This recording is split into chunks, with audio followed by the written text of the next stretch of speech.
It's a real pleasure for me as a longtime fan to be sitting here with Aaron Gray. Here with Larry Hama. We're talking with Kevin J. Anderson, best-selling author. Mr. Neil Adams. I am here with David Prince. Axel Alonso, editor. Shadow Stevens. And Devil's Comic-Con with John Delancey. With Tom King. Kevin Conroy. Free comic book day. Denise Crosby. PopCon Pop Expo. Here on location at Star Wars Celebration. Sci-Fi Expo, talking for our second time with Gil Gerard. Wichita, Kansas at Time Eddie. Producer David Gerald. Yeah, I've got Eric Flint. Are here at Smallville Comic-Con. Wizard World St. Louis. VillageCon in Bentonville, Arkansas. Michael Lombardi. We were talking with Alan Dean. Quincy Allen. Suzanne Lambden. Of Starlog Magazine, Mr. Kerry Oakwood. Chris Sami. Len Lee. Dave Schwartz. Mano Inkarami. Jason Aaron.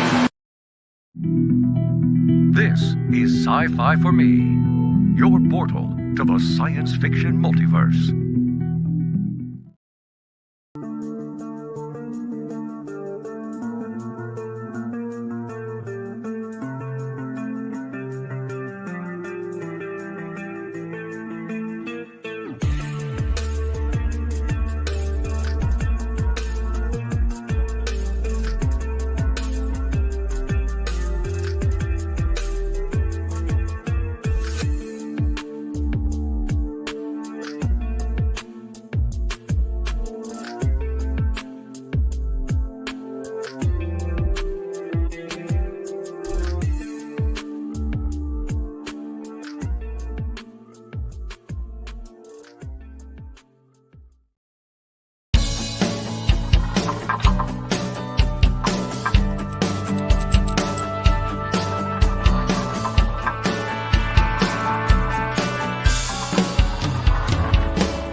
The Immortal Mask, a 1970s superhero crime noir adventure that follows a retired soldier who is given a covenant interview with a death row inmate.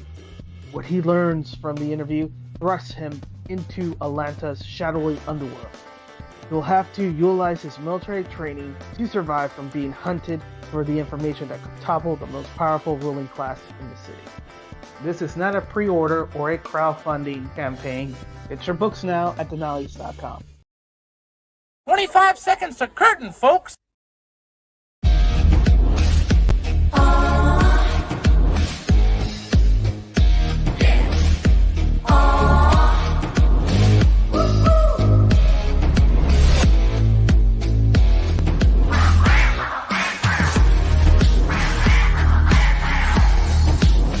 Your favorite podcast is Critical Class. We were at it, and then we were gone. Ladies and gentlemen, Mr. Martin Klubeck in the house.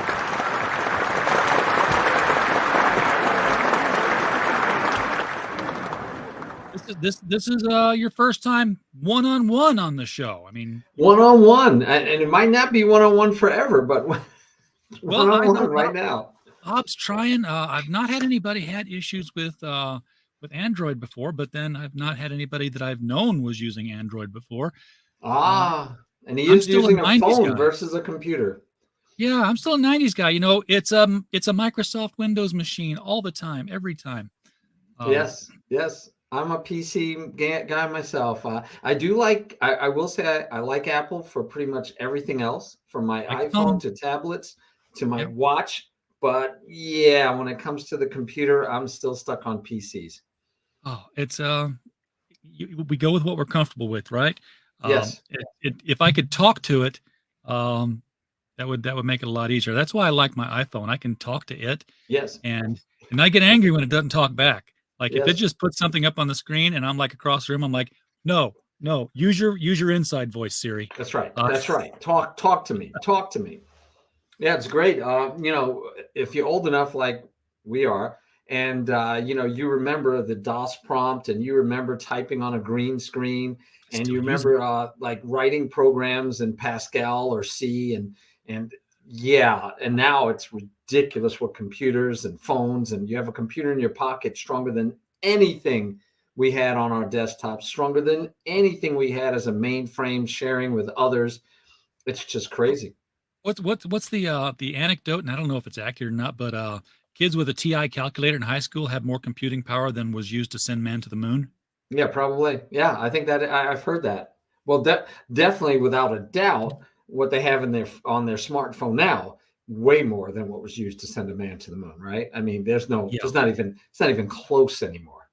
And Not now we're even getting close. AI Mhm. that's seems to be a Yeah, working model, yeah. both in art and in text. And what some I read today, they've introduced them to each other. So now we've got Ah, AIs talking to AIs and using other AIs. interesting. Yeah, they're Interesting. going to want to Yeah. know where John Connor is soon enough. Yeah, right. A little scary. I've heard about book publishers having to be afraid or worry about people trying to pass off AI written stories as their own, right? Like, oh, I Yeah, want to submit a story. Yeah, and it's not even, it's just an AI bleh.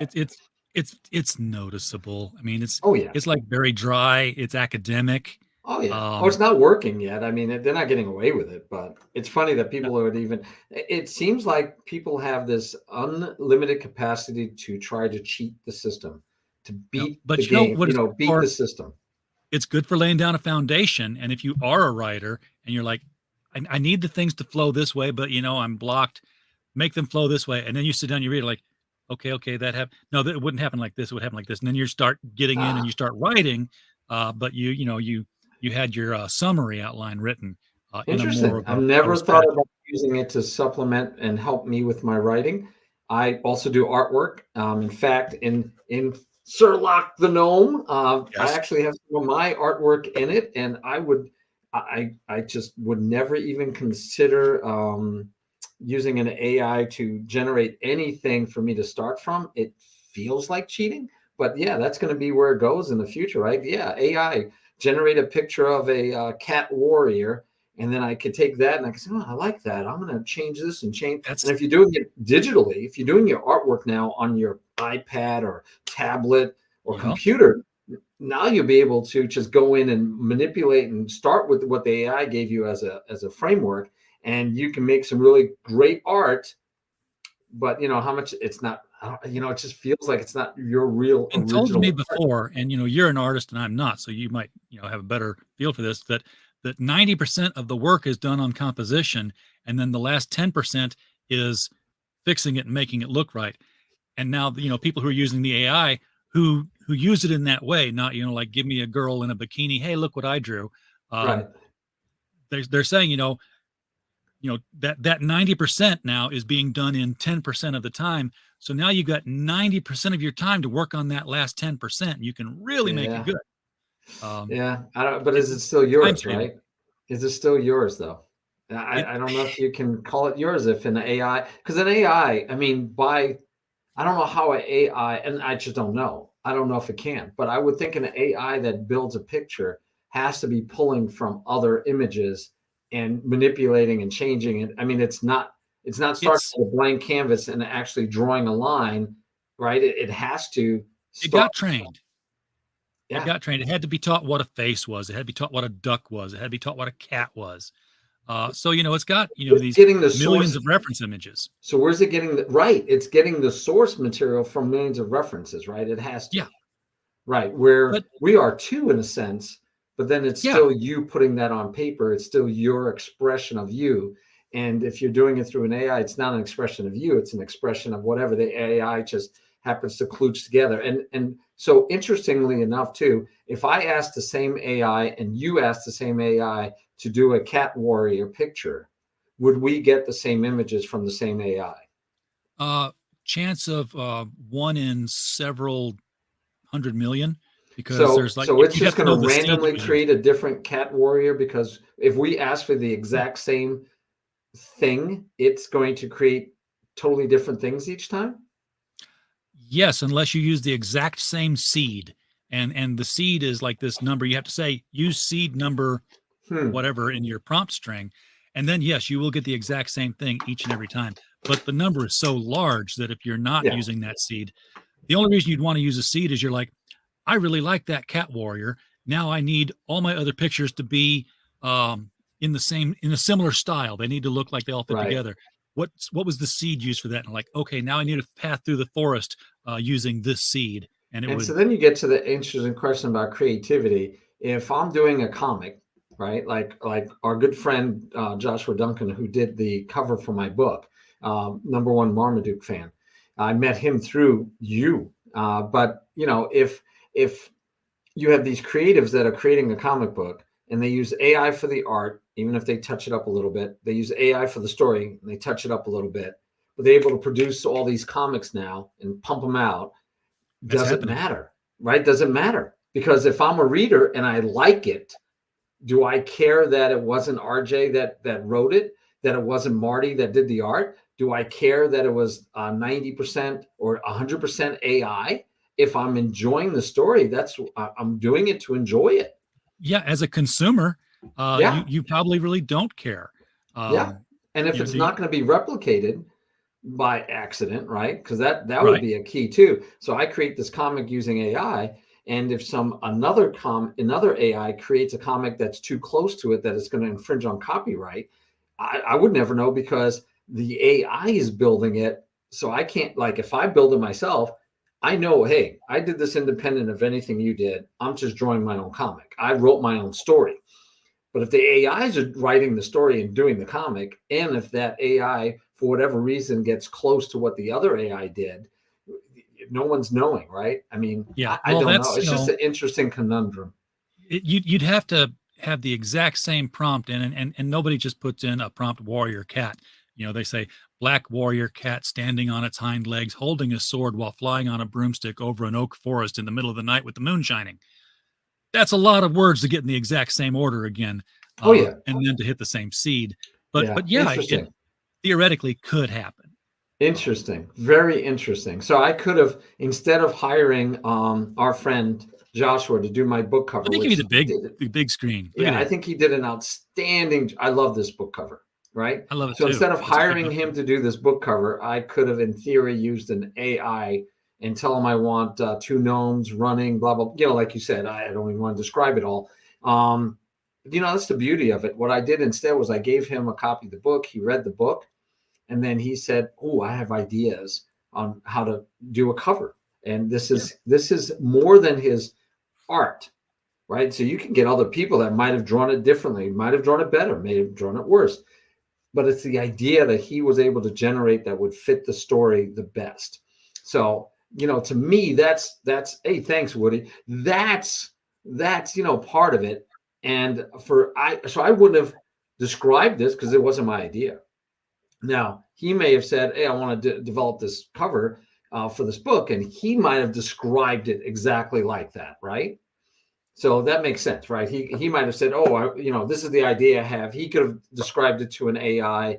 And like you said, it might have plotted it all out. And then he might have had to make changes as an artist. It would definitely make it a lot faster for him, a lot less actual manual labor for him to draw it. So, you know, if it's being used as a tool to assist an artist to get paid so they could do 100 book covers in, you know, in exactly. A minimal amount of the time that it normally would take, a fraction of the time, I don't have a problem with that. I'm always curious about what it's going to do to the world. But I don't think there's anything I see that are like horrendous. using it and coming up with good art. They're using it to build components, and then so instead of saying, you know, here's the picture, they're like, okay, I need a background. I need this character. No, I don't like that one. Give me this character. I need them holding something. No, don't. They're holding it the wrong. Okay, just draw me the thing I want them holding, and then I'll bring it into the picture. And they're like doing color forms. Yes, and to be fair, I would say that some of these hopefully will be even better than some of the comics that people put out ages ago, like 20 years ago. I saw some attempts at comics, and maybe the AIs are even going to make it a lot better because they were struggling. They weren't the greatest quality. Hey, Bob. Oh, finally got it. Welcome to the show, sir. Thank you. And your name? I'm RJ Carter. I'm the senior managing editor here at criticalblast.com, chief envelope licker for Critical Blast Logistics, myopic proofreader for Critical Blast Publishing, and I do help people with their crowdfunder data through Critical Blast Consulting. That's usually what I say at the beginning of the show, and I did not say it this time. Okay, well, sounds like you have rehearsed it. A few times. I can get the rhythm of the beard beating on the chest when my jaw's going the right way. I noticed It's got a life of its own. Over the So I past guess year. if we're introducing ourselves, I'll introduce myself. I'm Marty Yes. Klubeck. I am the writer of the Sir Locke the Gnome Adventures, or the Adventures of Sir Locke the Gnome. I've written another book, but we're not talking about that one tonight. We're talking about the Adventures of Sir Locke the Gnome. That's what I'm here to talk about a little bit. I also stream other things, and then I'm so glad Bob can make it. Bob, I'm going to let you talk about yourself in a second, but Bob is the voice actor that has turned my book into an audiobook. This Adventures of Sir Locke the Gnome are books 1 through 6. They're available on Amazon, but now we have both ebook and paper, by the way. But now we have an audiobook available on different sources. It's going to be available everywhere, including Audible eventually. Right now, it's on Spotify, it's on Hoopla, it's on Walmart, it's on Barnes & Noble. It's at different sources. You could search for it. But Bob is the voice actor, the producer, the director of the production for our audiobook. Really excited. And there is the link to the Spotify, folks, where you can just grab it and listen to it now. Well, not now. You can put it in your queue. Not now. Listen to it later. And we already have a question from Mike Walters. For Bob says, if you are going to stand up during the show, you may want to momentarily turn your camera on. Never mind. Yeah, don't do this if you're in your underpants, is what he's saying. Yeah, luckily, Bob was not in his underpants. So I had my great jeans on. Yeah, that happened apparently to Vic Mignogna when he was on a show.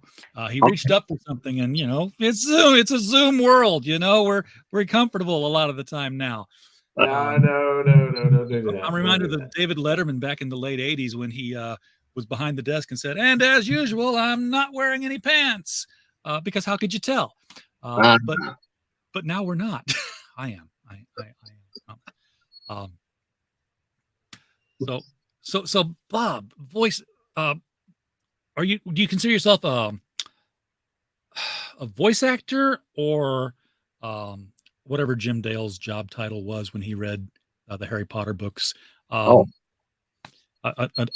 book audioist, I guess. A voice actor. Voice actor. I love to do characters, and truthfully, this Sir Locke the Gnome, as you can tell by the animation in Marty when he speaks, that's just how this book is. And it's so I found it so easy to get into the characters. And I'm also doing a book for him now, presently. And same thing.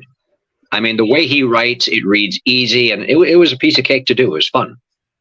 So I'm guessing that when you get into in reading stories, whether it be Sir Locke the Gnome or the Time Warp King, which Marty was sneakily holding up there, you do the voices of the characters all differently. Oh, yes. It depends on, Sir Locke the Gnome. You do use one voice. But for Lotswin, you would use a little more timid voice. It just depends. I like it.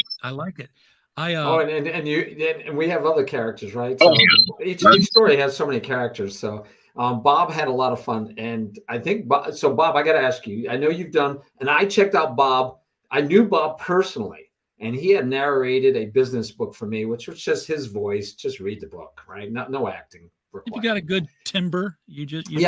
He's got a great voice. He has a radio voice, right? People say like I have a radio face. He has a radio voice.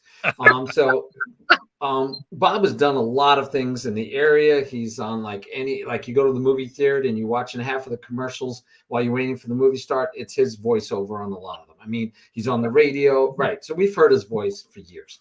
And I was like, I've heard him do In a World.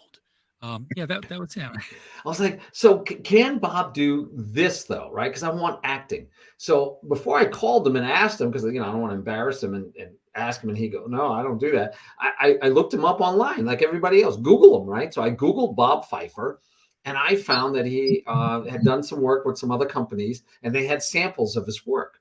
And they had a sample where he did an English accent. And my dream, guys, was for Sir Locke the Gnome.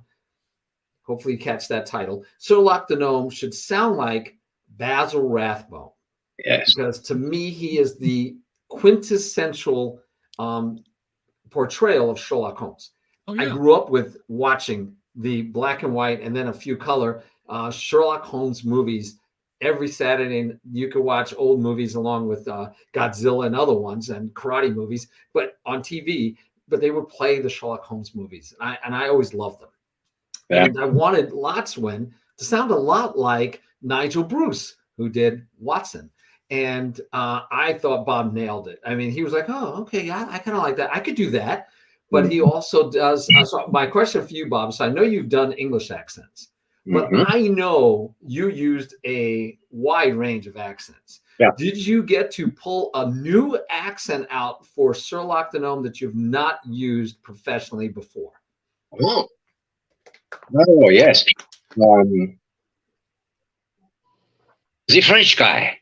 I forget his name. What is the French guy's name? G. Nunes Lestrade. Yes. Lestrade. It was very fun to do G. Nunes. Yeah. I like G. Nunes. Yeah. I also like Herrick, the elf. Oh. He did an elf, which when I hear the voice, you can picture what the elf would look like. Right? Yeah. I had no idea when I wrote it. I just know he's an elf. And I know how he dressed, right? But I didn't really see him. I could see Sir Locke. I could see Lotswin. I couldn't see Herrick Pettinor. But when I heard his voice that he did, I was like, oh, that's what he looks like, which was kind of weird because I'm not. It's amazing how a voice can paint that. Yeah.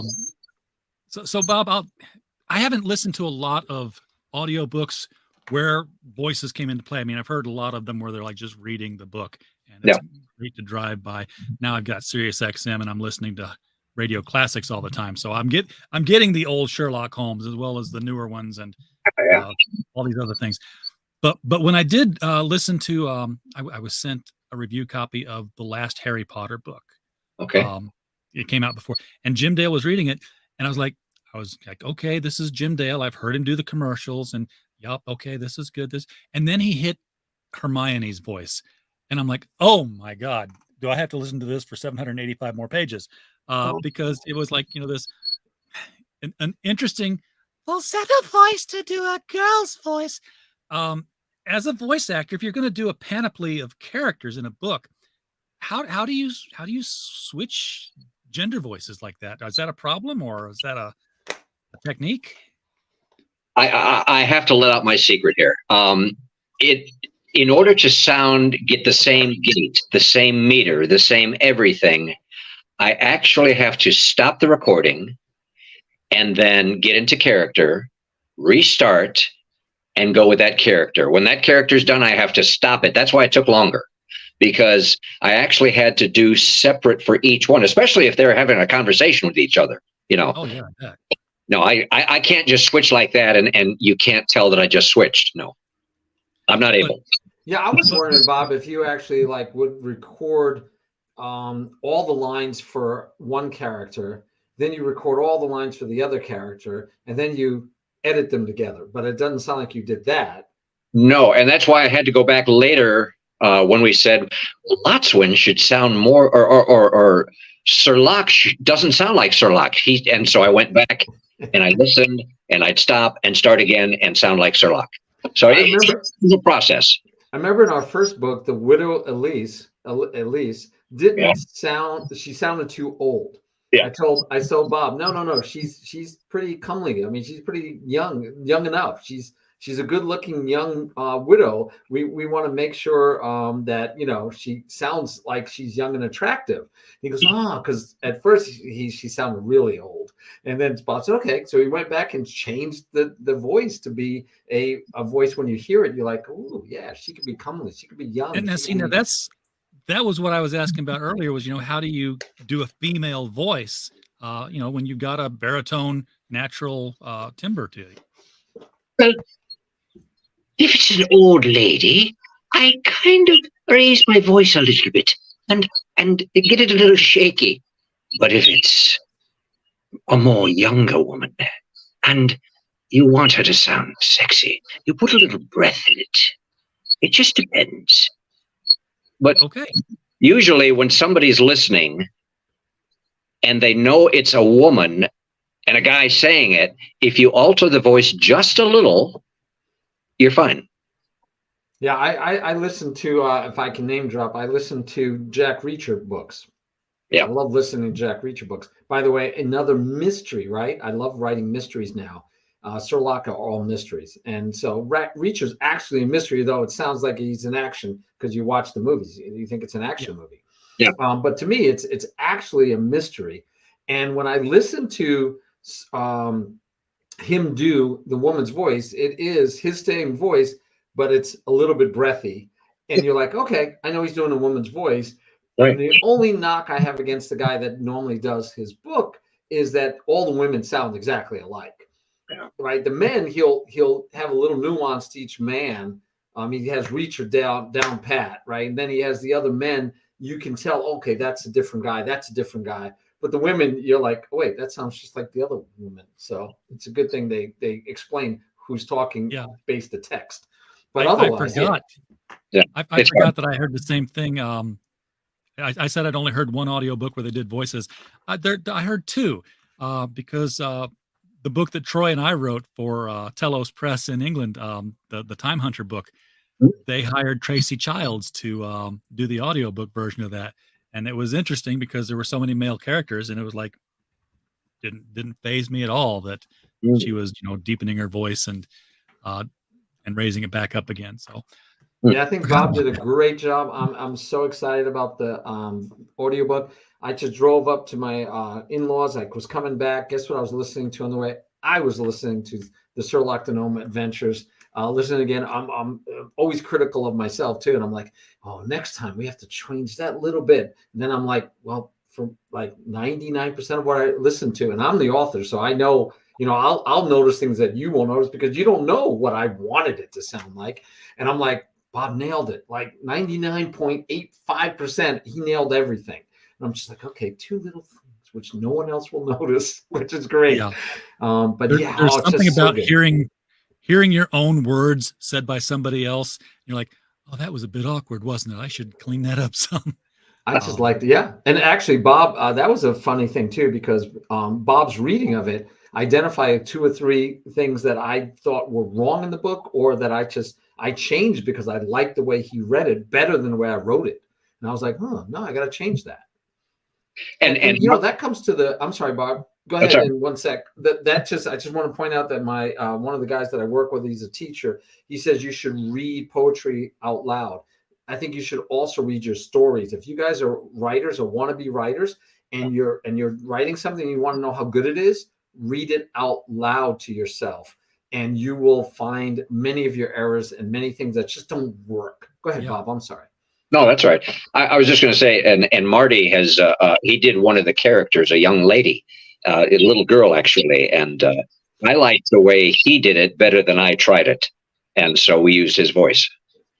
Yeah, I usually don't tell people. I said, I didn't give myself a voice credit because it was like a cameo, right? It was one of those, it's like, you seeing, what's his name from Marvel, right? Will be in a movie. You don't need to put his name in there, right? Because you know who he is, and he's just as a cameo. So I got to do one voice. I love doing it, but yeah, that was tough. Bob would like have me read it, and he goes, "No, okay, now try it this way." And I do, no, try it this way. Give me this kind of emotion. Give me this kind. Oh, okay.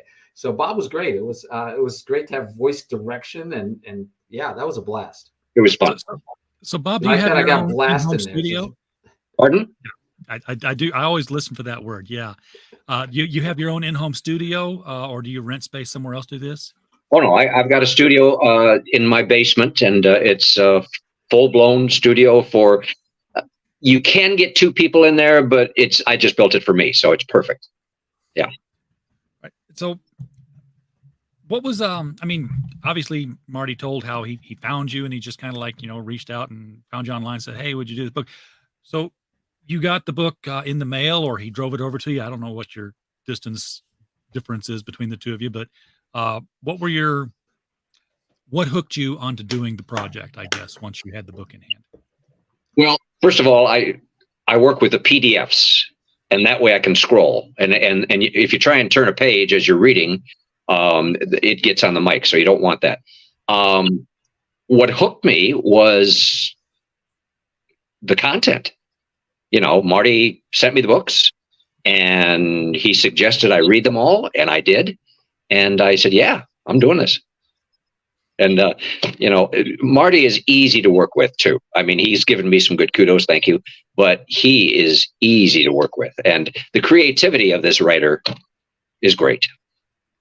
Yeah. Well, let's talk about the creative process on this, Marty, because back when we worked together, full disclosure, Marty and I have shared cubicle space some low 30 years back. Yeah. Wow. 30, 40 years back. Wow. And he's only 35 now. I mean, look at him. That's all about time travel. No, yeah. Sorry. Yeah, exactly. But you were writing about art and more and not writing stuff that I show to anybody at this time in life, right? You were writing manuals. Yes, you learn, you grow, right? You get better. People that say, I want to write, and I go, okay, how much have you written? I'm starting a story. Okay, how many have you written before that? None. Okay, good luck. Good luck. You might get extremely lucky your first time out. But I found I needed to write for years and years and years to learn how to, yes, Spidey Man, yes, surfing. I had to write so many years, and then it finally, I got to the point today where I feel like I can write. And so now so as an example, I wrote a story, which I will be sending you, RJ. I'm not going to spoil the surprise for you, but anyway, I'm going to be sending you a story. And I wrote it in my mind rather quickly and only did one rewrite. And I'm like, where did that come from, right? And so I did the Sherlock stories as an example. Fun story with that one is I started writing the Sherlock stories because of D&D. So that's what I was going to ask is why. Yeah, I'm playing an over 2-year game, an epic game with my family, my son, his wife, and other family friends that I consider family, right? We've been playing D&D for like forever. I taught them when they were little kids, and now they're running adventures, and I'm joining in the adventure. So one of ours, Jeff Joyce, he says, hey, I want to write, I have this idea for an epic D&D adventure, a gigantic campaign. I've always wanted to do this campaign. It's in my head. We're like, okay, let's go, right? He goes, okay, give me a month or 2 or 3. And he prepped and he got ready. But he said for us, one of the things we had to do was create our characters. He wanted a seriously well thought out backstory. And I'm like, okay, what do I want to do? I love Sherlock Holmes. I thought it would be really cool to have a Sherlock Holmesian type of character to play D&D with. I've never done a bard. I've never done a gnome. So I thought to, challenge myself. I'm going to try this. And I know he likes, and I do too, like when you're like rolling stats. I don't want the max stats. I want stats that I roll naturally, but I want stats that make sense for my character. Right. So I put anything I could, everything I can goes into his perception and his intelligence and his observation, right? And so he's like weak and wimpy because he's a gnome anyway. All those things we don't care about. We don't care about fighting. We're not fighting. We're solving mysteries. So I write this backstory, and it took me weeks. I'm writing this back. I know his mom's name. I know all of his 8 names. Because gnomes have a lot of names, like yes, other cultures in the world, especially right? in D&D.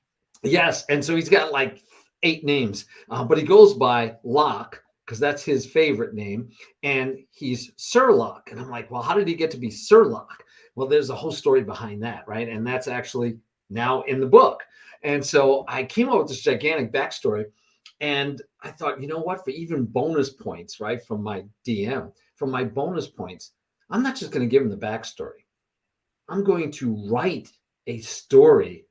And I'm going to have Lotswin Gilshire, his childhood friend, who I also had identified, right? Because I know them. I know his brother's name. I know all of them because I did the backstory. And I found that it was the easiest writing I've ever done. And I have never, ever, ever done a backstory for my main character before. You don't know. You just write.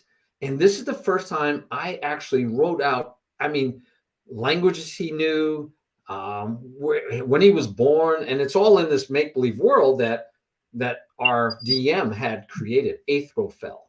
So I knew the continent, and I knew what kind of creatures lived on the continent. But I put my guy in a small little gnome village, right, which I got to just put on the map that wasn't there, and on and on. So I had an extensive understanding of my character before I wrote any story about him, which is the first time I've ever done that. And then I just wrote that first story, A Case of Cranks and Pranks, and it just flowed. It was easy. I've never written anything that easily. Now, what's really scary to me is I wrote that story. I gave it to my older daughter, who's also a writer, and she reads a lot of that I've written, and she reads it and she goes, "Dad, don't take this the wrong way, but I read your story. I really like it, but I didn't believe you wrote it." I go, how do I not take that the wrong way? But she goes, "Yeah." That was a story looking for somebody ready to write. I guess. And your fingers were moving. Yes, they were. And she goes, "It just didn't sound like anything you've ever written. And it's like awesome." She goes, "It's not that your other stuff isn't good. This is awesome." And I go, "Okay, wow. I don't know how to take that." So I read it, right? I mean, you wrote it. You gave it to her to give you a feedback. So I read it again, which I had to do anyway for my first rewrite, my second draft. And I had to agree with her. I was like, did I write that? And the phrases and the quotes that Sir Locke comes up with, and the interactions between him and Lotswin, even the riddles, how he solves them. I'm like, did I write that? I don't, wow. The idea for each story, I usually got by walking with my wife, and I'd bounce ideas off her as a sounding board, which I don't even think she listened most of the time. But but she would just go, but I would bounce them off. And all I would do is I would know the solution to the riddle, to the problem, to the mystery. I knew the solution. And that's pretty much all I got locked down walking with her. And then I'd go write it. So everything that went on to get to that solution, the villains, the interact, everything just came out. And I'm like, but that's from 30, 40, 50 years of experience of life that goes into it. All the things I've read, all the things I tried to write. So it's all a culmination of those things, but I didn't know where they came from. I was shocked. And I read it and I really like this. This is really good. And I could have easily believed, RJ, that you wrote it, or Bob, that I wasn't the one who wrote it. I mean, I didn't hear myself in there. And now I see myself a lot more because it's what I'm writing. And so I figured out, hey, I got a genre that I like to write, mysteries. I've got a character that I know inside and out, Sir Locke. So I am actually on the second draft of a new book, The Good Knight. And he's Good Knight is the guy's name, Good. And he is a detective. He's not Sherlock Holmes. But I'm writing another mystery. Why? Because I'm finding I extremely enjoy this type of genre. It's just, but yeah, it wrote itself. It just feels so natural. And my daughter's right. I didn't recognize myself in the writing. So when you were doing all that backstory building and developing your character, one exercise that I recommend to people when I'm talking to authors or new authors, because it's worked for me, is sitting down and interviewing your character. Was that anything that you did in the development of the backstory? Was like, come up with 20 questions and then answer them the way that Sir Locke would do it? No, I think that would have been good. No, I didn't do that. I did actually, and I actually presented this at a local library to a bunch of teenagers. I said, here's what D&D asks you to give about every character, right? So you have race, hair color, eye color, language is known, but it also has, in D&D, it has things like, what is your biggest enemy? What's your fears? What's your flaws? What are your strengths? All those types of things. And I just followed the D&D guide to build out Sir Locke. And so that was, that's what I used. And so I did a presentation where, hey, using D&D, character sheets, but how you fill out everything for creating to know your characters before you write your stories. And so now I'm a big believer in knowing my character. But again, you don't know this. Nobody told me this 30 years ago. So now I before I write anything, I get to know my characters really well. Using D&D sheets still works. And I know where I'm going, right? I know the end, basically. So I don't get lost and the story just winds on forever because I know where I'm shooting towards. So for me, and each person is different, I don't have to plot everything out. I don't. I need to know the end, and I need to know who my main characters are. I meet other characters along the way. Yeah. But I mean, the interview, I think, would work as well, if not better. I don't know. But the idea, I mean, the bottom line is, if you don't know your character before you start writing, you can get lost. My brother, I talked him into writing a book. He's on his second draft. And the biggest problem I had with him on giving him feedback was, which one's your main character? And he goes, well, I thought I knew who the main characters when I started, but not when I ended. And so, if you truly fully understand at least your main character, they'll stay your main character because you know them so well, right? Everything they do will match who they are versus, they do things and you go, well, that's incongruous with how you describe them in chapter 1. Now, without growing and changing, they are acting different in chapter 3. They gotta be. I gotta see the growth and the change, right? It's a tricky tightrope to have your character grow and change and still be the same. So Bob's similar question to you about getting to know a character before before the story actually begins. What do you don't just sit down with a book and blurt out an accent. I mean, you think about the character, walk around the house, and you're like, oh, we're going to have to go shopping today. We're out of milk and eggs.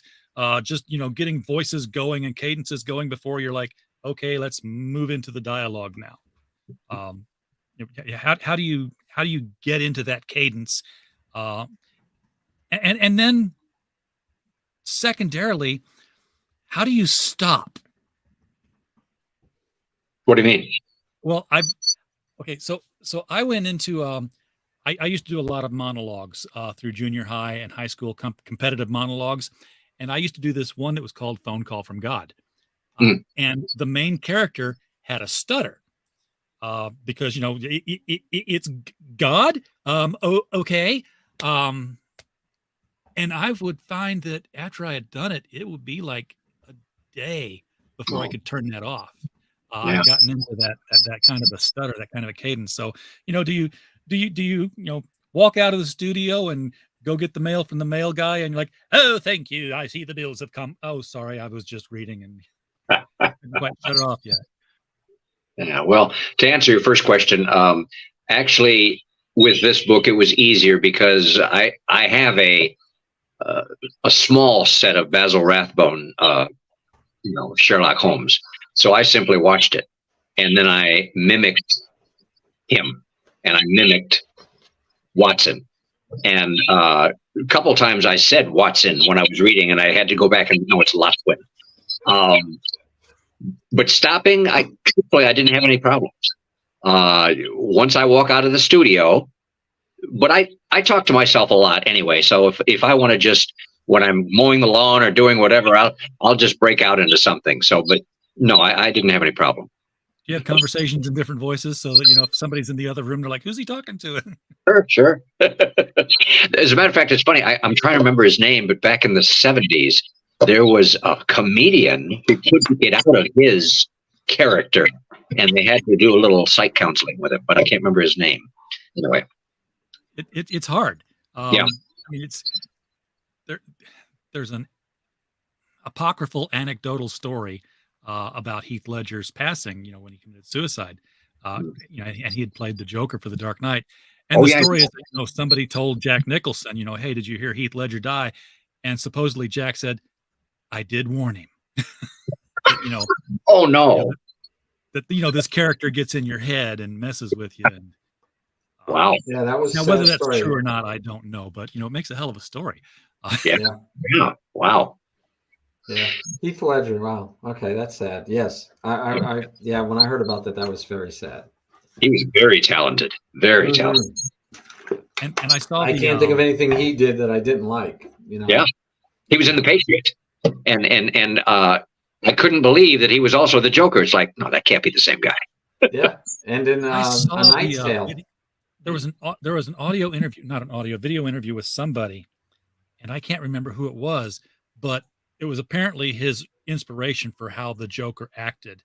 In that, it was some like Dick Cavett interview with somebody, and that's how the guy talked. I'll have to look it up now because I can't recall who it was. Yeah, but no, they're great. Yeah, but he's the new best Joker ever, right? I mean, nobody's done a Joker as good as that. I mean, he was hands down the best Joker ever. It was a well acted part, but I still say the only Joker that's been in movies so far has been Jack Nicholson, and everyone else has been a psychotic killer in clown makeup because they didn't have the lethal laughing gas, they didn't have the electrical joy buzzers, they didn't have the accoutrement that goes with the Joker. They were just true.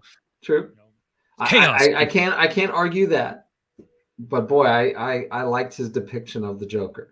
Yeah, I mean, you wanted to know, you were like, well, is that true? Is that how we got? I want to know everything. It's just, and just, it's, and I could say, hey, I really like Michael Keaton's Batman because it was the first Batman that I saw. Well, you'll get to see him again real soon now.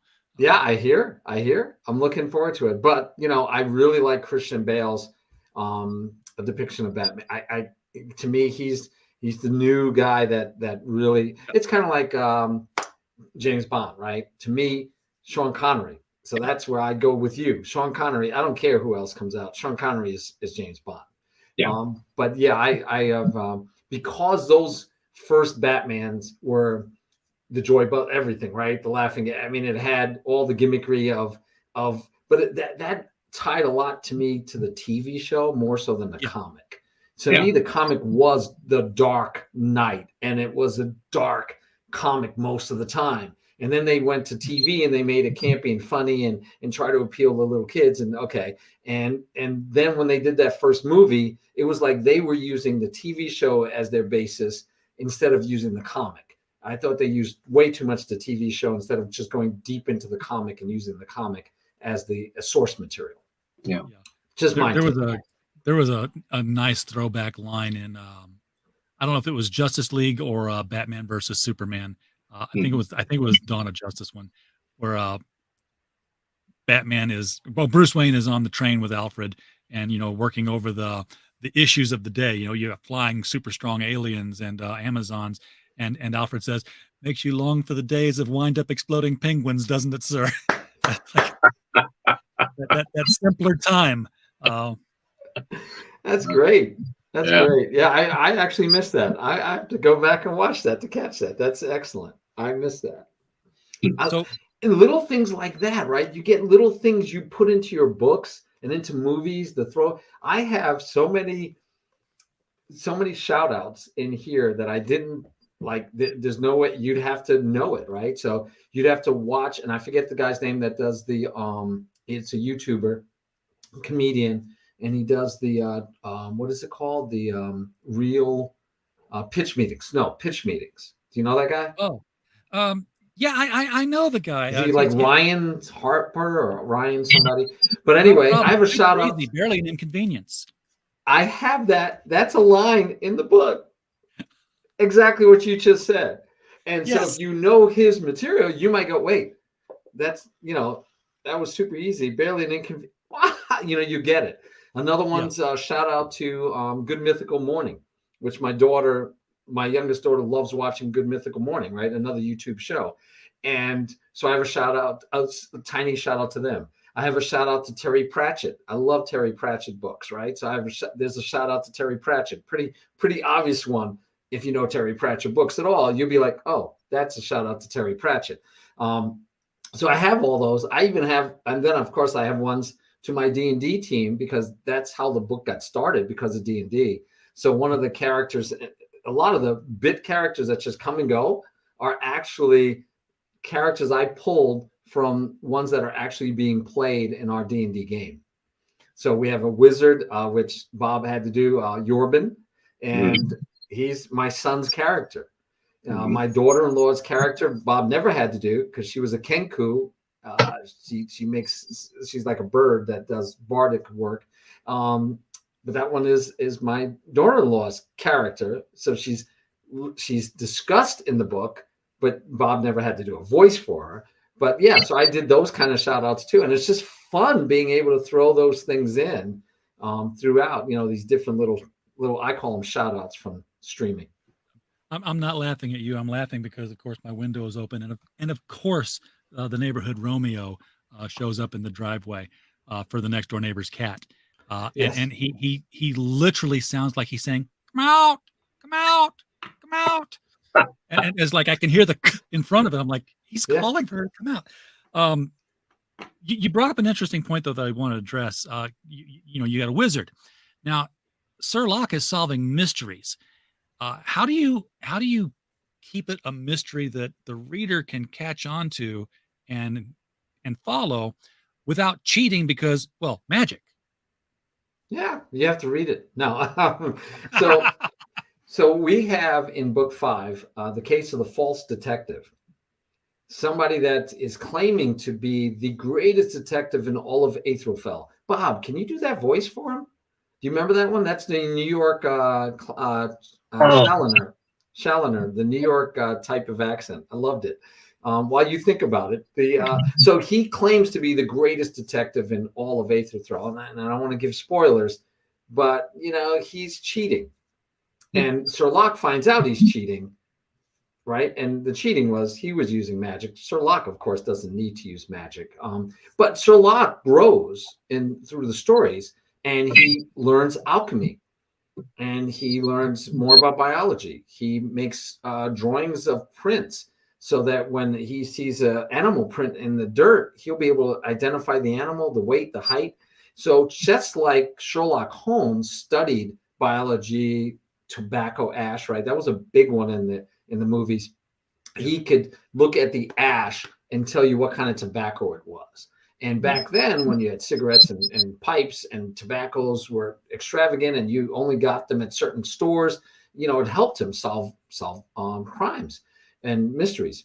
So same thing here. He's learning about alchemy, right? He can make potions, and he's learning about magic, but bardic magic. So not over the top, but he's learning about magic. So it becomes part of what you can use. But yeah, there's no cheating of just like, oh, that was just magic. That's how that happened.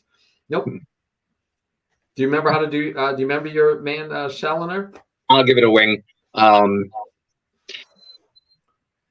am the greatest of all the detectives this side of Aethelfell, and you cannot fix me with a stick. Something like that. Yeah, something like that. That was great. So this world, Aethelfell. Aethelfell. Okay, it's old world D&D, or is it like steampunk, modern conveniences, but with Flintstones like technology driving everything? No, it's pretty much old school. Now in our game, it changes. Like we went to a different plane, and we actually had a pod race. Right? They didn't call it a pod race, but we actually had a Star Wars pod race. But that was on a whole different plane of existence. And then we traveled back. So the game goes anywhere that our DM wants. But for me, for the book, it's old school. So like we have orcs, we have giants, we have trolls, we have we have a dragonborn though. In fact, we have a dragon emperor who's been alive for 500 years. Oh, we lost Bob. Maybe he'll come back, hopefully. But we have the dragonborn guard that goes out and does stuff. So yeah, it's old school. We do have some of the newer characters like Kenkus. I haven't used any what is the snake people? I forget what they're called. We don't have any of them in the books, but I did have there's Bob. But we had the Kenku, and we have the Dragonborns, which are newer D&D. But no, like we don't have pistols or rocket launchers or or cars or any kind of automated engines. We don't have that in the book. Doesn't fit the old world aesthetic. But although if you read Milton, it was one of the things when I read Paradise Lost on my own with no one telling me to do it. which actually made it enjoyable. I was floored when the war in heaven actually took place, and they haul out, ultra modern weaponry to Milton. Yes. But like bombs and rifles and Right. artillery guns. Like, wait, this is pre-creation. Well, of course they're in a timeless zone. Of course they have access to everything. If Milton knew what an A bomb was, they were probably dropping those on the pearly gates. But, but no, we didn't. I didn't do Aetherfell for me in the book. It's more classical, old school D&D. I like to say it's Sherlock Holmes travels to Middle Earth. Mm-hmm. Right. Yep. I was going to ask you how it compared to Discworld. That's a good question. I have to go back and read more Pratchett to know. But I would say it's more like Middle Earth, right? So it's which D&D is built off of is the Tolkien landscape, and the only difference was they didn't have hobbits in D&D because of legalities, so they had halflings, and so I have halflings, right? Because it's based on D&D, so I want to keep it kind of based. So it's if you ask me who the primary readers would be, is anyone who likes D&D, they should love these books. Anyone who likes Sherlock Holmes would love these books, huh? No, I meant to let you go on. I didn't know you were continuing, but yeah, anyone who likes D&D, anyone who likes Sherlock Holmes, like both, you're really going to love. Yeah, that's what I believe you'd like. And if you like the Hobbit, because if you like the Hobbit, you probably like D&D, because D&D you get to play the books that you read. You get to play in that world as an elf or a dwarf or a hobbit or a human. Those are the four main characters you had. You had nothing else. Yeah, I mean, and that's about to be the only four main characters because they're getting rid of the half characters I've seen. Yeah, this half orc, half you get silly. But, well, they're getting rid of that because no one should be half anything. Well, I don't know about that. But I was kind of cringed at that idea. I hadn't heard they were getting rid of that stuff, so that's interesting. You know what? I don't think anybody from WotC is going to go knocking on doors and saying, "Where are the kids at? Down in the basement? Okay, we'll show ourselves down and take your manuals away." That's the fun of D&D is you got rule books, but in the words of Captain Jack Sparrow, it's really more of a guideline. That's actually in the words of Barbossa, not Jack Sparrow. Just pointing out. I thought they all said it. It was. No, that's Barbossa's line. When Elizabeth is on the ship and says, "Oh, you have to do this. It's the code." And he says, "Well, code is more like a set of guidelines than they are." Yeah. It's more a set of guidelines. I got to rewatch those movies. Those were hilarious. Oh, awesome. Some of the best movies, especially the first one. Yes. It's always the first one. It's the best one, right? The first one's just stellar, and it's still stellar. I still like the first Jurassic Park. They're the best. They're the best. The first Iron Man, still the best Iron Man. Yeah. I just saw that the other day again. I thought I had it in my streaming services. I don't. It's going to be in my collection of DVDs. I got to go back to St. Louis and dig through them. But I had a hankering to watch it. Just that ending, where they're like, okay, this is the story you're going to tell. You don't tell the press anything. I am Iron Man. Iron Man. Just like, boom, there we are. The link below the video, folks, if you've seen it already and clicked it, thank you. If you haven't, click it now. Check it out on Amazon. That's the Adventures of Sir Locke the Gnome, books 1 through, I want to say 6. Okay, because I can't see the link myself now. I'm outside the studio. Books 1 through 6. Is that's not the end? No, I'm working on 7, 8, and 9 right now. Okay, but I'm also working on the Good Night. So what happens is I feel like I told you, like 30 years, 40 years of writing, 50 years of writing, of all these years of writing, and I feel like I've finally figured out how to write. And it comes easier, but it's still work, right? It still takes you work. So I have a sequel to the Time Warp King I've drafted. That one needs a lot of work. I did it for NaNoWriMo, and I just pumped it out, but it needs a lot of work. But I still have, it's more than it was, right? It's like the AI we were talking about. I got a basis. So I'm working on, I have to do the sequel to the Time Warp King. I have 7, 8, 9 of Sir Locke because it ends, the only one that ends in kind of a cliffhanger is book 6. I owe it kind of a cliffhanger. I owe people, I want to finish that. So 7, 8, and 9 will basically finish that. And I say 7, 8, and 9 in books 1 through 6 because they're equivalent of a short story to a novella if you took them by themselves. So you can get them on Kindle or ebook as individual books, but they're short. And so I didn't want to release that in print. So once I had 6 of them, actually once I had 5, I wrote the 6, put it all together for print. So now it's way long enough to over 200 pages so that you can actually, and then I asked Bob, let's just do the first story. But I made him read all 6 because I wanted him to know it's like one of the few smart things I've done in my life. I asked Bob, before you even take the job, I need you to read all 6 books. Here's a copy, but I need you to read all 6 books before you even agree to do it. And I thought it turned out to be the right thing to do. And so I said, okay, let's just do the first book. Bob's like, gets halfway through doing the first book and he goes, we got to do them all. And Bob isn't doing it to get money out of me. Bob's telling me because that's how much fun it was for him. And when I heard it, I was like, Bob, you're absolutely correct. We're doing all 6. Sounds great. Yeah. So Marty, we're going to be doing 7, 8, 9. You can't do a Sherlock Holmes character and not at some point bring in the Moriarty character. Book 6. Okay. But his name is Professor Arity. Professor Arity. Okay. And what about the woman? Oh, Renee Dupre. Okay. Not Adler.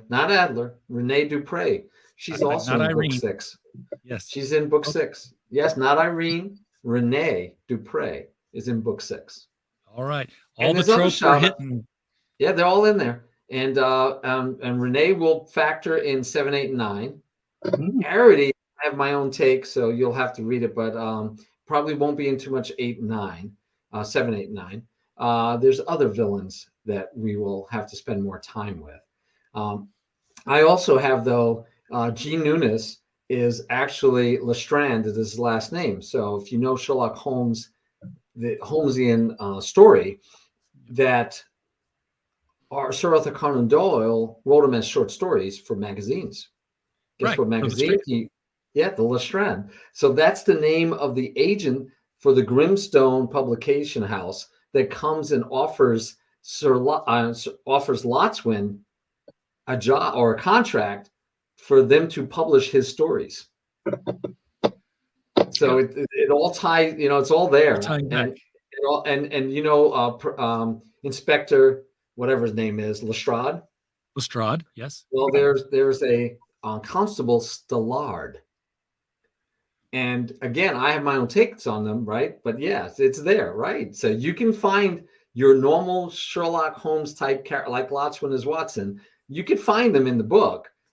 They don't always play out the same way. No one liked whatever his name was, the Scotland Yard inspector. He was a jerk, right? He was dumb. He was, sometimes they played him off pretty well, but he was annoying. Mine is not. Mine is actually a very good investigator, but he's just not a genius like Sir Locke, right? But they get along much better than they did in the Sherlock Holmes stories. You talk about the little throwaway jokes. Marvel doesn't listen to me. Why not? I wish they would, because I still say there was a missed opportunity in Infinity Wars when you had at any point when you had Iron Man and Doctor Strange on the screen together, just to have one of them say something obvious and the other one say, no shit, Sherlock. Oh, just because they both did. It's like that would have been. They both played Sherlock Holmes. That's a great idea. One played Sherlock Holmes in the 2 movies, and the other one played Sherlock Holmes in the BBC series. That's a good point. And I love the BBC series. I hated the movies all the way to the end of each one, and then when the end got there, I'm like, oh my god, the whole thing makes sense. Now I love it. So yeah, I thought Robert Downey Jr.'s Sherlock Holmes was fine. I had no problem with him. But this is the thing. It's like Spider-Man, right? If you grew up reading Spider-Man, there's nothing they could do. right? You watch the animated ones with the horrible animation, you're still like, Spider-Man. And then you watch 5 different iterations, you don't care. Tobey Maguire, I don't care. I don't care. Andrew Garfield, it doesn't matter. It's Spider-Man. And then they retell the story over and over again. It's just with a new person doing it, and you're like, I don't care. It's Spider-Man. And and I feel like that way with Sherlock Holmes. The one with his sister with actually Superman, Nola. right? Playing Nola Holmes. Sherlock Holmes. Yeah, Superman. I don't care. I like it. The Great Mouse Detective. I like it because it's still Sherlock Holmes. Yeah. If you really love Sherlock Holmes, right? You're like, I don't care. Give me that version. I can get into them. Okay. It's pluses and minuses, but I love it because you're putting Sherlock Holmes there. And then you have the one for BBC. I don't care. I love it. You're putting Sherlock Holmes in there. And Elementary.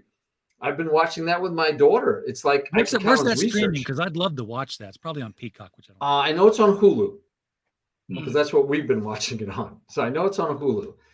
But yeah, Elementary with Lucy Liu as Watson. Right. And she was a doctor, but no longer a doctor. And I forget what's his name. I forget the guy that's playing Sherlock Holmes, but he's doing a great job, right? I mean, I love that one. And there was a TV pilot. It was a TV movie. It was meant to be a pilot for a series. It never got picked up. Maybe you've seen it, because I don't know the title of it. But it was Sherlock Holmes had chased Moriarty into some warehouse area, and I don't know if it was the way Moriarty escaped or if it was some sort of an accident. Either way, Sherlock Holmes gets cryogenically frozen. And he's awakened in the 20th century, in the late 80s, I would say, in the time this came out. And he's unfrozen by a female private eye. And he's Sherlock Holmes. But he's going through culture shock. So he's like, well, here's some mud that the person left behind here. I know the areas where this mud is grown, and I can tell that this is, there'd be a shop like this nearby. We need to, wander down the streets and find all the apothecaries. She's like, or we could look in the yellow pages. And now that wouldn't work because there's no such thing as yellow pages anymore. Exactly. Yeah, so, no, that's good. I don't remember that one. I don't know if I ever saw that one, but if it came out while I was around, I would have wanted to see it because I just love everything Sherlock Holmes. So yeah, I was in my early 20s, I think, when the thing came out. My friend George Peter Gatsis on his channel on YouTube, he does a lot of riffs on public domain movies, and one of the shows that he had on was The Ghost in the Invisible Bikini with Boris Karloff, one of his last films, and the bad guy was Basil Rathbone.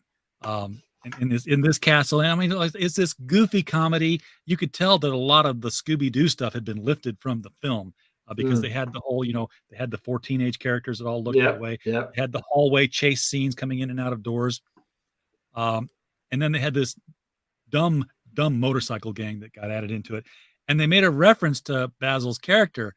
Can we get past this guy? And they're like, well, he's no Sherlock Holmes. Like. Somebody was trying to be clever and got it past it, and it worked. Yeah. Now, if I remember correctly, Basil Rathbone also played the opposite Errol Flynn in the original Robin Hood, right? I think he did. Yes, he was the sheriff. That's right. He did. Yes. Yeah, he was the bad guy. Forgot about that. Yeah. And do you remember they had a Moriarty in Star Trek? Yes. Daniel, not Daniel Day-Lewis, but I don't know his name. Yes, I remember that with Data, right? Data doing his thing with the AI and they go into the holodeck, but like he found a way to leave the holodeck and become alive. Yes, right. Yes, that's how smart AI is, folks. Yeah, it wasn't Data. Data was playing Sherlock Holmes in those holodeck adventures. He liked being Sherlock Holmes. The computer had to come up with Moriarty, not an enemy, but it had to come up with an opponent. Worthy of Data's analytical skills. Right. Moriarty. The same actor played the butler on The Nanny. Okay. Yes.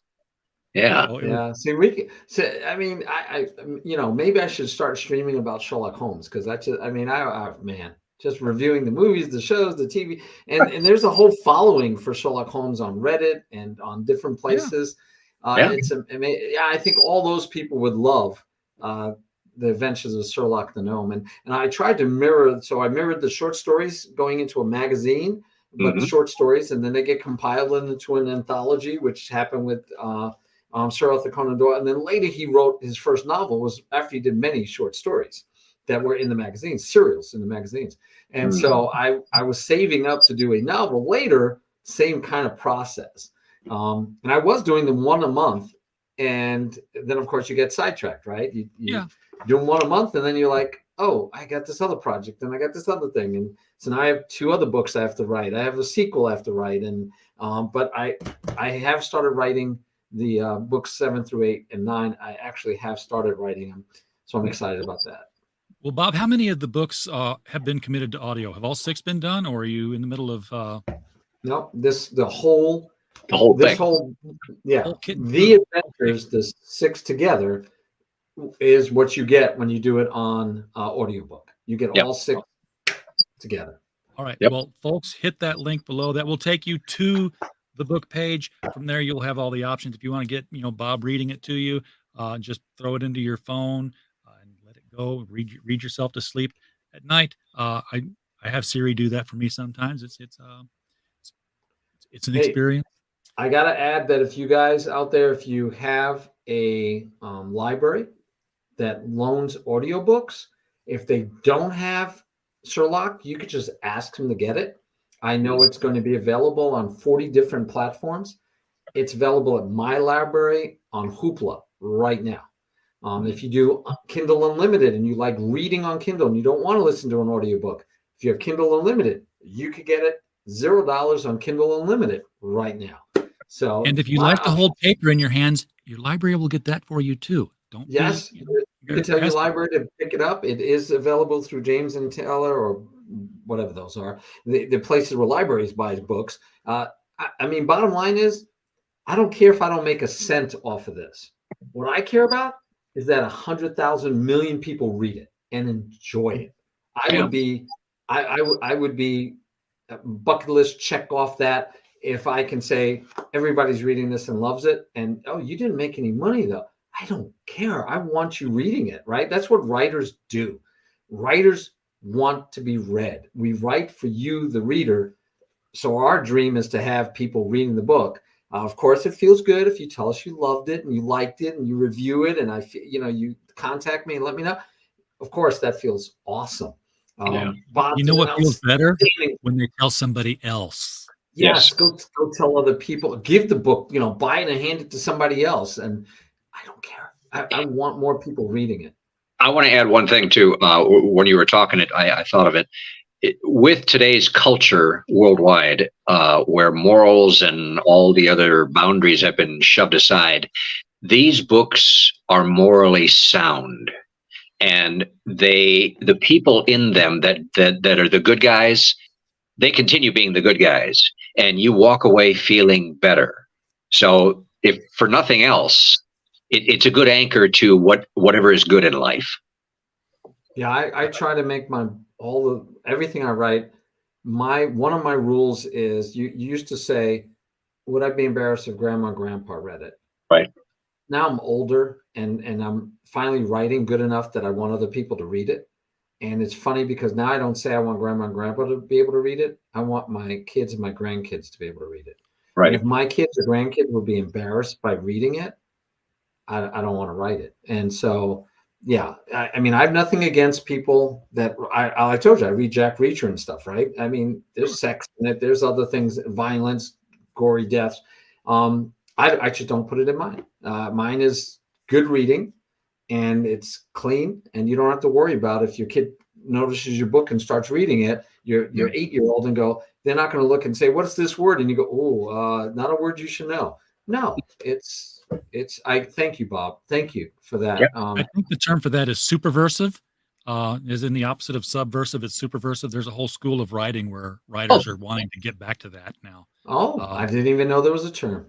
It's just, like I said, I can't see writing something that now or in 10 years that my kids or grandkids would say, oh my gosh, you wrote that? And, feel embarrassed about it.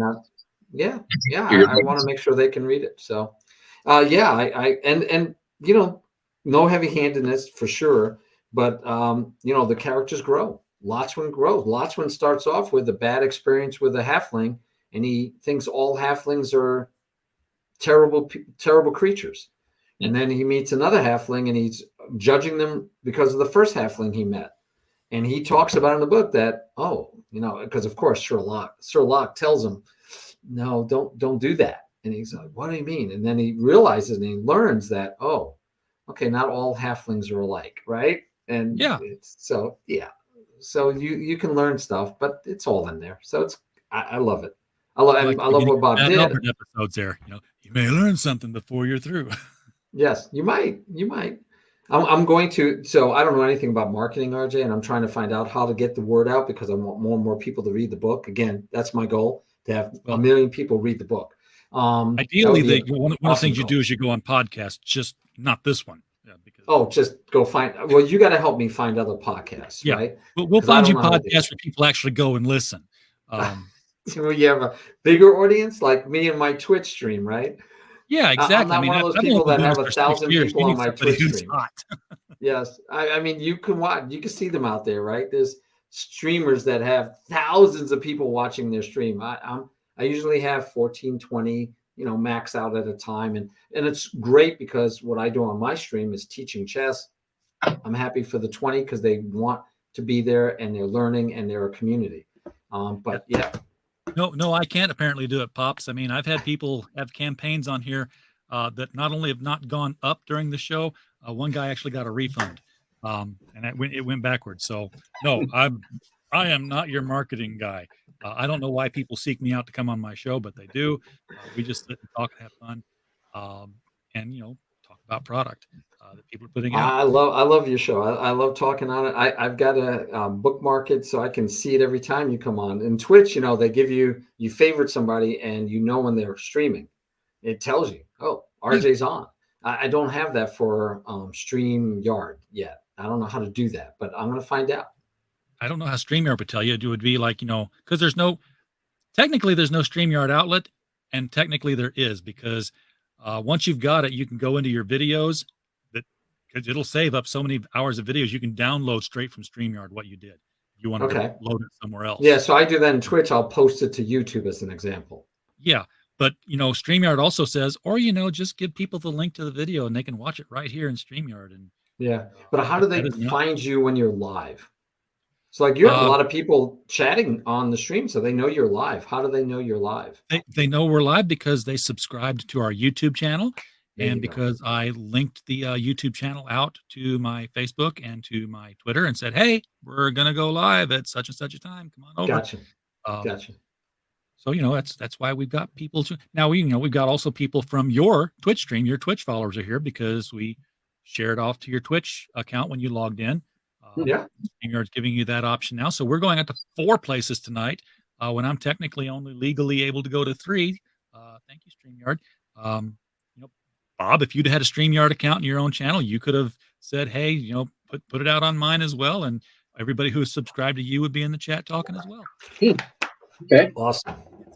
So Bob, I didn't tell you, but I'm part of my plan, RJ, the little bit of marketing I'm thinking about today is doing like Twitter or LinkedIn or the one that's pictures. Instagram. Yes, Instagram, Facebook, all those. I'm thinking about leaking out like every other day a Sir Locke quote, because as I'm listening to Bob read my book to me as I'm driving today, I drove 3.5 hours and I'm listening to it. It's 6.5 hours long, basically, guys. 6.5 hours.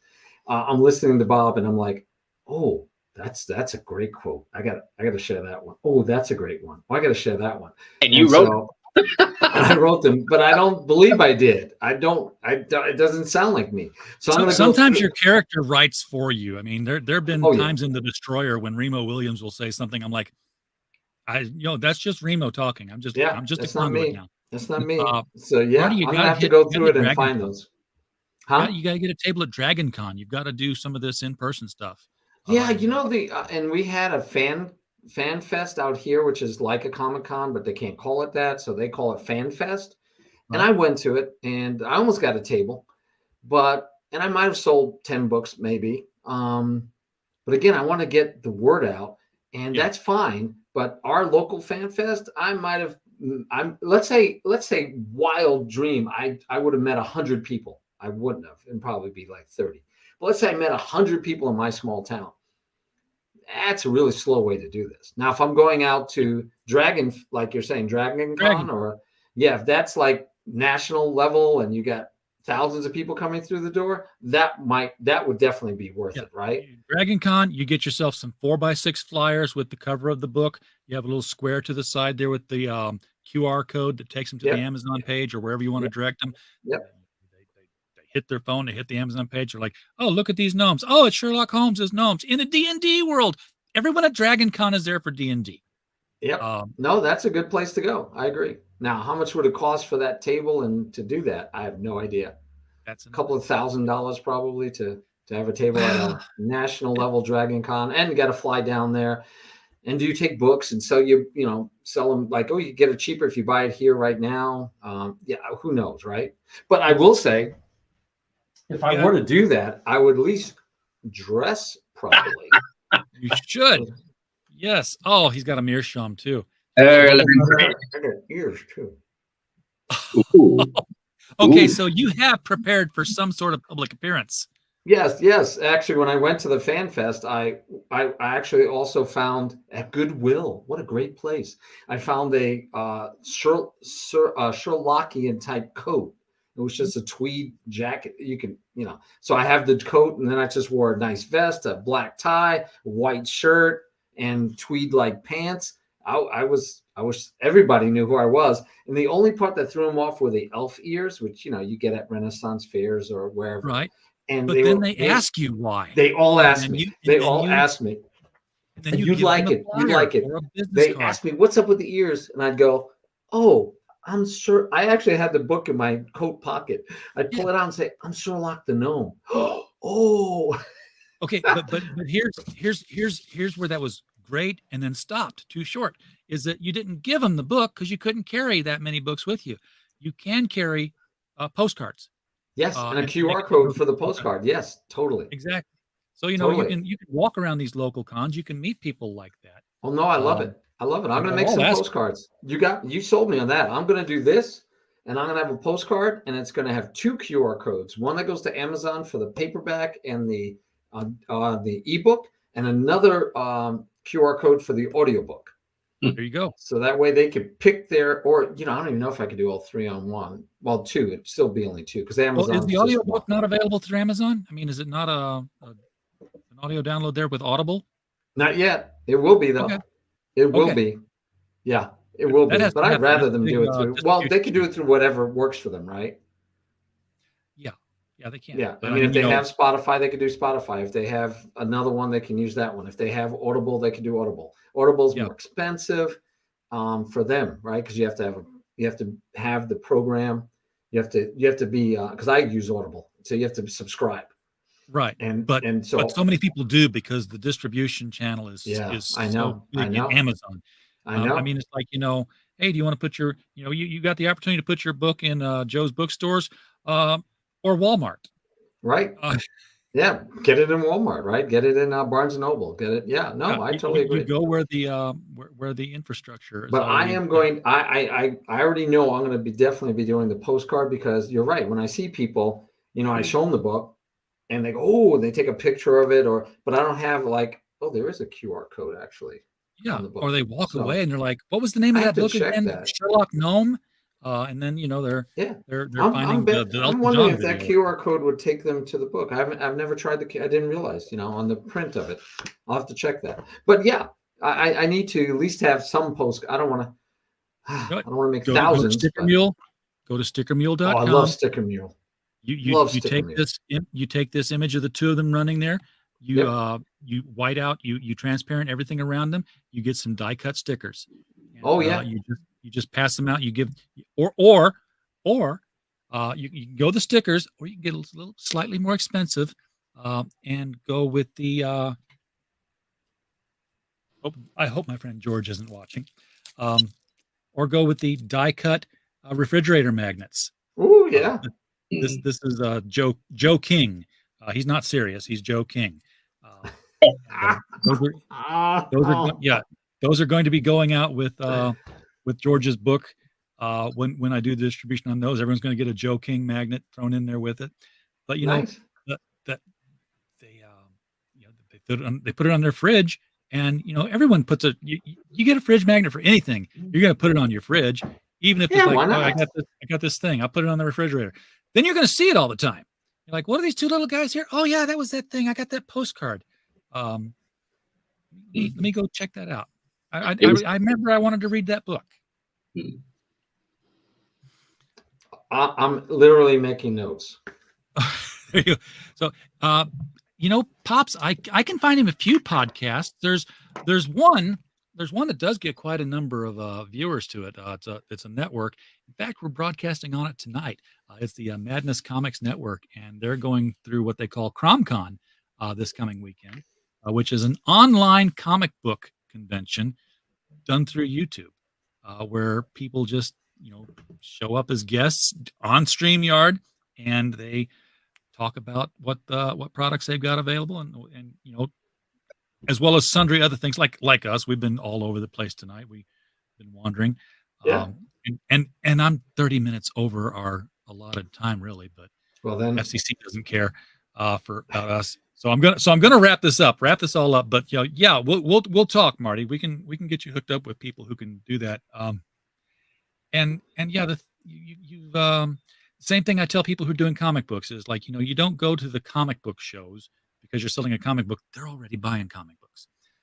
If you've written a horror comic book, you go to the horror communities where they're talking about movies and books, and they're like, oh, you've got a comic book that's horror? That's something I'm interested in. And that's why Dragon Con for D&D. Dragon Con for D&D. There's, Gen Con is another one that I believe is fantasy oriented. And I know there's organizations that are Sherlock Holmes. Yes, there are Sherlock Holmes chapters. So, you've got both these fan bases here that you can cater to.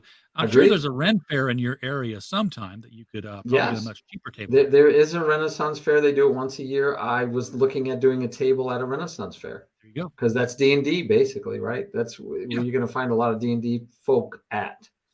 So Bob, can you get a bowler hat and a green scarf and show up with him and just Hey, sure. I'll go to Goodwill too. Put a big mustache on you. Yeah, I'll get you some ears, Bob. Yeah. I like the bowler hat. Yes. Then you can just play it out. But yeah, we could definitely hook you up with Pops Van Zandt at the Madness Comics Network to get on more podcasts, and from there, can't hurt. Can't hurt. The nicety of that one is I don't have to travel. I can do it over the airwaves. So yeah, absolutely. And you're in Arizona, right? Say again? Yes. Yeah, you're in Arizona. Okay. Nice. I'm in Arkansas. Oh, I was close. Very close. It's still the AR. The first two letters. Yeah. Well, you'd be surprised how much mail gets mixed up between those two states. In fact, funny story before I wrap up here. I had a friend. His name was Mike Smith. So it's like, just slightly less common than John Smith. Yeah. And he was getting credit problems because there was a Mike Smith in Arizona who had the same social security number as him. Oh my God. AR states. And once he found it out, he went to the Social Security Administration, explained the whole thing to them. And he said the lady went through a 10-minute diatribe of how this was absolutely impossible, could not happen. Take this form and fill it out and we'll fix it. He's like, so you just told me for 10 minutes that this very, very impossible thing can be fixed by a form that you have within arm's reach. But it's impossible. It can't have happened. Can't happen, but here's the solution right here. Yes. Wow. Oh, well, again. Awesome. Well, thank you, RJ. It was great seeing you. Nice to meet you. Hey, man. Nice to meet you, Bob. I'm glad you came along. Would love to talk with you, in the future about more voice acting stuff. I don't talk with a lot of voice actors. Although you guys are at Comic Cons more than comic people are these days. Okay. Are they really? Wow, I didn't know that. Yeah, well, I'm going to Bentonville Con, and I'll be, putting a lot of the books that we distribute out on the table for people, overstock. And there's Tom DeFalco is going to be there. Only comic book guy at the whole comic book convention. Everyone else is anime voice actors, professional wrestlers, and cosplayers. So, wow. But I'll take it.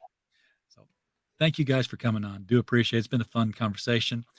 Everybody in the chat, link for The Adventures of Sir Locke the Gnome right below the video here. I'm going to add the Spotify link to the list so they can go to Amazon to get the book or to Spotify to get the audiobooks. Y'all can have a choice that way. It's up to you. Thank you for popping into the chat, guys. We don't have a show without you. We're just a podcast falling in the woods otherwise. So we're glad you're here.